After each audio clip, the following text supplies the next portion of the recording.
question that Stephen A. just broached there. What in the world were the Packers thinking? Keyshawn, J. Will, and Zubin, presented by Progressive Insurance. All of our guests on the Goodyear Hotline. Fellas, Super Bowl 55 is set. They often say, cliche-wise, it's not about the destination.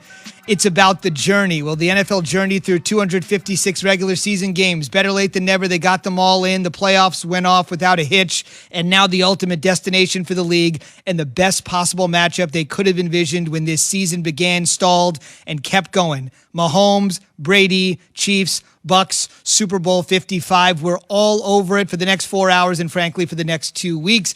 Key, I know you were up a little later than normal last night. Let's get your thoughts on the game, how you took in Championship Sunday. We'll get Jay's thoughts, and, of course, Aaron Rodgers will make his presence felt as well. If that was your way of saying they were working me to death, yes, that would be correct. But I signed up for it, and I'm excited about it, and it makes all the sense in the world to have me and Boomer do NFL primetime, doing championship week, Zubin. It was an amazing show.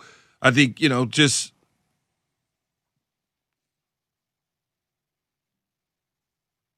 I appreciate it. The weekend was great overall. I mean, it was just, you got the championship week. You got a chance to, kind of wait for these games throughout the course of the day on Sunday. And then when we finally got the first game, and then we rolled into that second game last night. It just was a lot of fun.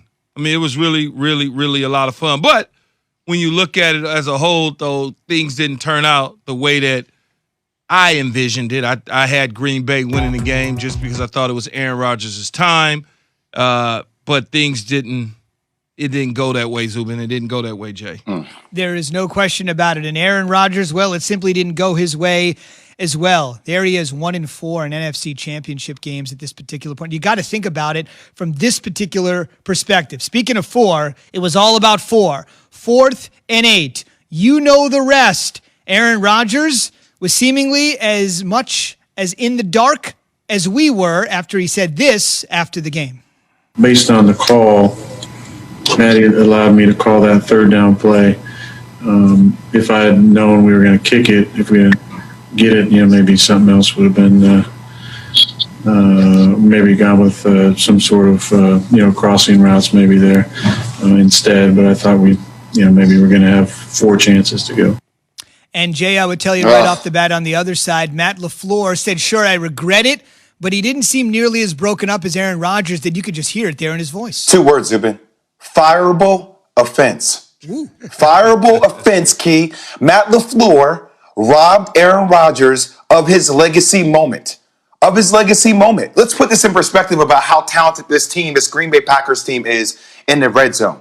Key, they are the best team in NFL history in red zone this season with 48 touchdowns on 60 trips. The best team in NFL history this season in the red zone, 48 touchdowns on 60 trips.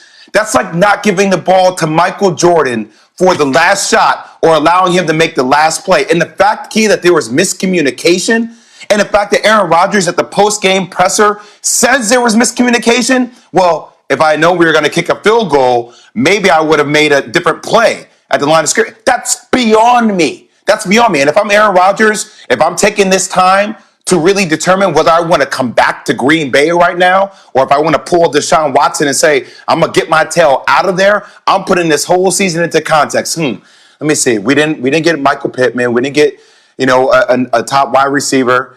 We got Jordan Love. Okay, I had an MVP year. I destroyed everybody, 13-3, one of the best records there is in the NFL. I'm the MVP, and I don't have the ball in my hands down the stretch to make a play. How do you even look your head coach in the eye moving forward, Key? I don't know how you do it.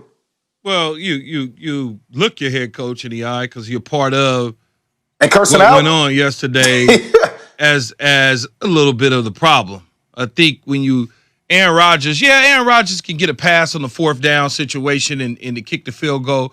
But I felt that on 3rd down, he had an opportunity to run. He felt like there was somebody behind him.